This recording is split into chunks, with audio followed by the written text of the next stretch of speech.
Friends, हमने last lecture में अवयव के प्रकार डिस्कस करना स्टार्ट किया था, जिसमें फर्स्ट हमने देखा था पंक्ति अवयव और सेकंड हमने स्तंभ अवयव देखा था। अब उसके बाद में हम नेक्स्ट देखते हैं शून्य अवयव। ये हमारा थर्ड टाइप है। जैसा कि हमें नाम से ही पता चल रहा है शून्य अवयव कि उस अवयव के सभी एलिमेंट्स शून्य होंगे। तो ऐसे है हमारे डेफिनेशन में बताया गया है, ऐसा अवयव जिसके सभी अवयव शून्य हों। जैसे हम कोई भी मैट्रिक्स देखें 0 0 0 0, अब इसका क्रम 2/2 का है। इसी प्रकार से जैसे हम देखें 0 0 0 0 0 और 0, अब ये 2/3 ऑर्डर के हैं, तो सारे एलिमेंट्स 0 होना चाहिए, तो उससे हम शून्य अवयव बोलेंगे। उसके बाद में वर्ग अवयव स्क्वायर मैट्रिक्स। जैसा कि हमें नाम से ही पता चल रहा है, इसमें पंक्तियाँ और स्तंभों की संख्याएं समान होगी। जैसा कि हमने इस एग्जाम्पल में देखा था, इसमें 2 ही पंक्तियाँ थी और 2 ही स्तंभ थे, मतलब ये एक वर्ग अवयव हो सकता है। इसी प्रकार से मोर एग्जाम्पल 2 3 4 एंड 5, इसमें भी 2/2 का ऑर्डर है, मतलब ये एक वर्ग अवयव है। जैसा हमने इसके व्यापक रूप में देखा था कि इसकी पंक्तियों को संख्या को हमने m और स्तंभों की संख्याओं को n माना था, तो ये दोनों बराबर होंगी। उसके लिए मोर एग्जाम्पल 2 3 5 9 6 8 7 3 4, तो ये 3/3 का ऑर्डर है, तो इसमें भी m और n इक्वल हैं, मतलब ये एक वर्ग अवयव है। उसके बाद में नेक्स्ट हम देखते हैं विकर्ण अवयव डायगोनल मैट्रिक्स। तो ऐसा वर्ग अवयव जिसमें मुख्य विकर्ण के अतिरिक्त शेष अवयव शून्य हो। अब सबसे पहले यहाँ पे एक नया वर्ड आया है, मुख्य विकर्ण। इसके बारे में हमें देखना होगा ये क्या होता है। तो मुख्य विकर्ण के बारे में हम यहाँ देखते हैं कि ये क्या होता है। जैसे कोई भी एक वर्ग अवयव है, अब ये जो वर्ग अवयव है इसमें हम देखेंगे कि जैसे हमने इस एग्जाम्पल में देखा था, तो इसमें ये देखो, ये जो एलिमेंट्स हैं, तो इससे समान दूरी पर और ये समान दूरी पर हैं। इन अवयवों को छोड़कर जो बीच में एक सीधा विकर्ण बन रहा है, उसे हम बोलते हैं मुख्य विकर्ण। तो इससे हम अग्र विकर्ण भी बोलते हैं। तो इन एलिमेंट्स का जो योग होता है उसे हम ट्रेस ऑफ अ मैट्रिक्स बोलते हैं।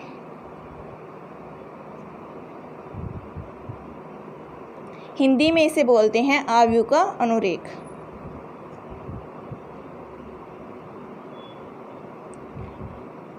उसके बाद में अब हमने विकर्ण अवयव के बारे में देख रहे थे। तो मुख्य विकर्ण के अतिरिक्त शेष अवयव शून्य होने चाहिए। जैसे मुख्य विकर्ण हमने मान लिया 2 3 और 4, उसके अलावा जितने भी अवयव हैं वो शून्य होने चाहिए। अब मुख्य विकर्ण है वो सिर्फ वर्ग अवयव में होते हैं। ये मत सोच लेना कि जैसे इसका ऑर्डर 2/3 है तो इसमें मुख्य विकर्ण होगा, नहीं, इसमें मुख्य विकर्ण नहीं होगा। अब उसके बाद में हमारा नेक्स्ट टाइप है अदिश अवयव।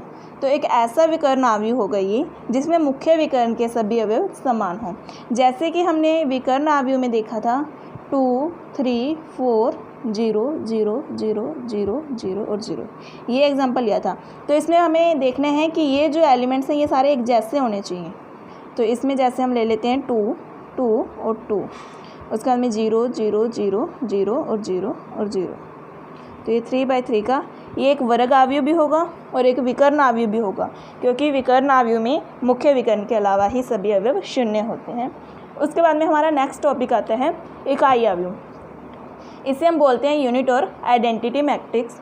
तो इसमें क्या होता है, इसमें जो ये अदिश अवयव है इसके ये सारे अवयव तो समान होंगे, लेकिन अगर यहाँ पे 1 1 और 1 आ जाएगा तो वो एक इकाई अवयव होगा। जैसे कि 1 1 0 और 0, ये हमने 2/2 का एक वर्ग मैट्रिक्स बनाया है।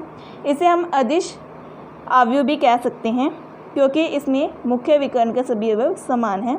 और ये एक इकाई अवयव भी होगा, क्योंकि इसमें ये एक इकाई है मुख्य विकर्ण के अवयव। जैसे 3/3 के ऑर्डर में देखें तो 1 1 1, तो इस प्रकार से होगा 3/3 का ऑर्डर। इसे हम शो भी कर सकते हैं, इसे हम IN से शो करते हैं। n का मतलब है कि यहाँ क्या उसका ऑर्डर हैं। जैसे हम इसे I3 से शो करेंगे क्योंकि इसका ऑर्डर 3/3 का है, और इसे I2 से शो करेंगे क्योंकि इसका ऑर्डर 2/2 का है। उसके बाद में नेक्स्ट हमारा आता है त्रिभुजाकार अवयव, जिसे हम इंग्लिश में बोलते हैं ट्रायंगुलर मैट्रिक्स। अब इसमें हमारे दो प्रकार आते हैं, एक तो ऊपरी त्रिभुजाकार और एक निम्न त्रिभुजाकार। ऊपरी त्रिभुजाकार वो होता है जिसमें मुख्य विकर्ण, जो हमारे यहाँ मुख्य विकर्ण आएगा जैसे 2, 3 और 4। अब ऊपरी त्रिभुजाकार है तो इसका उल्टा, मतलब इसके नीचे के सारे अवयव शून्य होंगे, यहाँ 0, यहाँ 0 और यहाँ 0, और इसके ऊपर के अलग अलग हो सकते हैं, कुछ भी हो सकते हैं, जैसे 5, 8, 9, इस प्रकार से होगा। उसके बाद में यदि हम इसका नेक्स्ट टॉपिक देखें तो इसका सेकंड पार्ट है निम्न त्रिभुजाकार।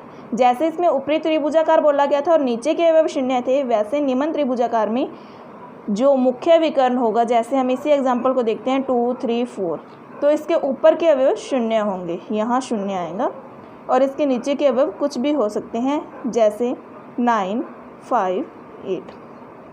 तो आज के लिए इतना ही। आज के लेक्चर में हमने डिस्कस किए अवयव के प्रकार।